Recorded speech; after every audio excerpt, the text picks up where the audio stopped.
نن به درته کیسه کومه د یو افغاني هلک د یو پنجابی جنۍ سره واده کړی دی. دغه هلک کوم چې په کم عمره هلک ښکاري، بیخي هلک ښکاري، نو دی راغلی دی افغانستان ته هم روان دی، په طورخم ټرمینل باندې موجود دی، یو صحافي ملګري ورسره خبرې کړې دي. دی په خپله باندې دی وایي چې زه د ساحوال اوکاړه کې پاتې کېدم په پاکستان کې.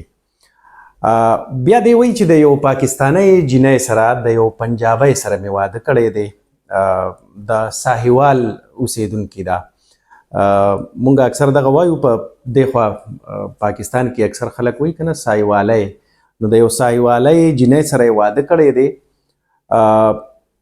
دا وایي چې درېیمه ورځ مې ده چې مطلب دی د ساحوال نه را روان شوی دی تر څو افغانستان ته واوړي، په طورخم ټرمینل باندې ولاړ دی، خو دی وایي چې درېیمه ورځ مې ده او د ښځې نه جدا شوی یم.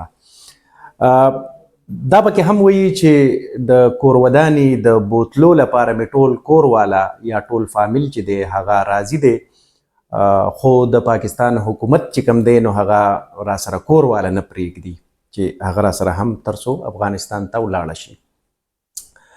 په دغې منځ کې پکې دی خاندي هم او یو ګیله هم کوي. دا هم وایي چې یاره ډېر ظلم را سره شوی دی، وایي چې داسې ظلم را سره شوی دی چې د جړا مقام دی، مګر دی په خپله باندې دا خبره کوي خو خاندي ورسره. بهرحال دا د دې ویډیو مقصد مې دا دی چې زموږ اکثر خلک دا فکر کوي چې ګنې داسې کیسونه شته دی زموږ په کورټس کې، په عدالتونو کې، په محکمو کې چې عموما پکې داسې وي یا کور ودانې یا ښځه میرمن چې دی نو هغه افغانۍ یا خاوند چې دی نو هغه افغانۍ وي.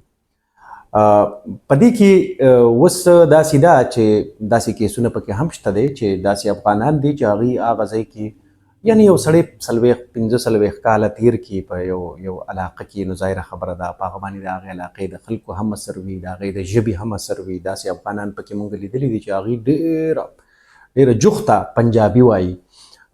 بیا پکې اوس دا کیس هم راغی چې ګنې ځینې افغانانو پکې د پنجابیانو سره هم ودونه کړي دي. اوس په دغه ښایي چې په را روان وخت کې چې آیا دی دا خپله کور ودانه چې کوم دی نو دا بیا دی هغه پله اړولی شي نشي اړولی، یا بیا دی دلته پاتې کیدی شي.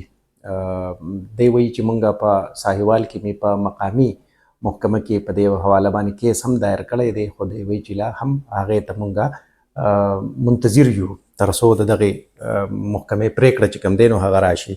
بهرحال دا داسې وړې وړې ویډیوز دي چې کوم په بارډر باندې به ظاهره خبره ده مخې ته راځي، موږ به یې تاسو ته هم ښایو، تاسو به یې د نور پلیټ فارمز نه هم ګورئ.